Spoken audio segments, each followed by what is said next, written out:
Personality disorders are maladaptive and disruptive behaviors that impair social and other functioning of life.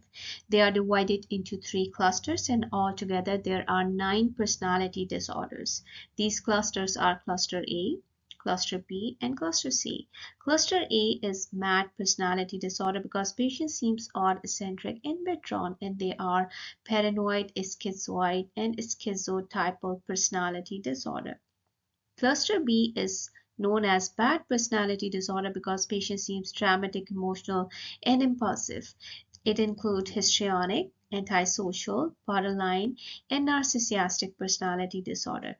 Cluster C is sad because patient seems anxious and fearful, and it has avoidant, dependent, and obsessive compulsive personality disorder. He is always suspicious. He doubts others' loyalty. He do not trust people. He interprets experiences as threatening or hostile. He holds grudges. He feels attacked by others. He even do not trust his parents. He has paranoid personality disorder. He is known as loner because he does not enjoy relationships. He prefers doing things alone. He is not interested in sexual relationships. He does not enjoy activities. He has only few friends. He does not care what other thinks of him. He is emotionally constricted. He has a schizoid personality disorder. He has ideas of reference, he has magical thinking, he has odd perception, speech, odd effects, and odd behaviors. He has suspicious activities and thoughts. He has only few friends. Whenever he needs to socialize, he feels anxious about it. He has a schizotypal personality disorder. The difference between this and schizophrenia is the presence of psychosis in schizophrenia, whereas in schizotypal personality disorder there is no psychosis.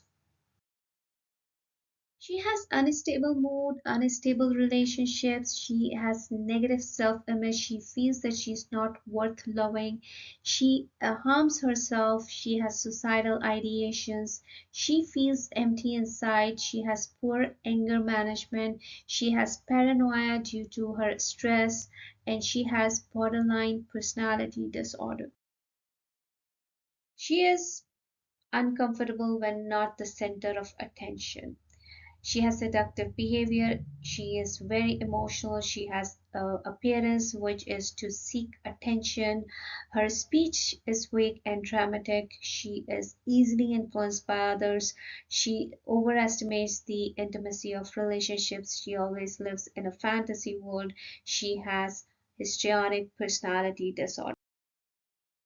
He is Mr. X. He has a very pleasant personality. People likes him, but all of a sudden they dislike him because of his behavior.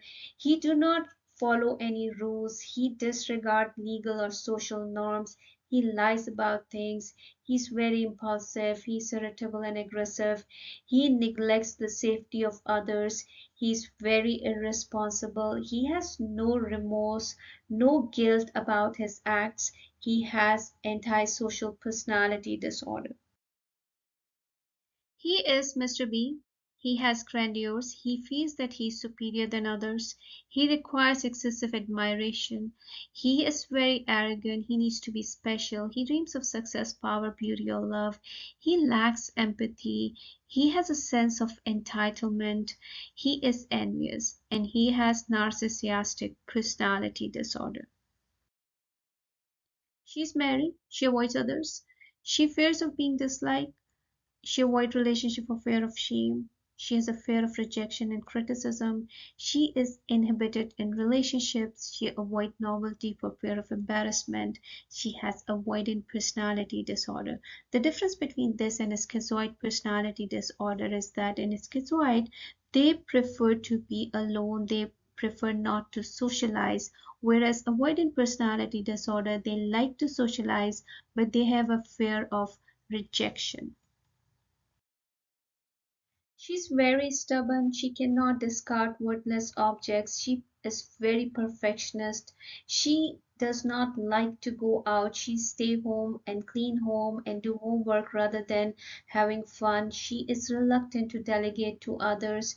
She has obsessive compulsive personality disorder. The difference between this and OCD is that in OCD they are ego dystonic, meaning they do have the realization of their problem, whereas OCPD, they are egocentric, they do not have the realization that they do have any problem. She's Natasha. She cannot make decisions alone. She avoids taking responsibilities for important things. She lacks confidence, cannot initiate new things. She seeks acceptance of others. She's having a fear of being alone and independent. When relationship ends, she seeks new one very quickly. She has a fear having to take care of herself. She has dependent personality disorder. Thanks for watching. Do not forget to like, subscribe, or comment.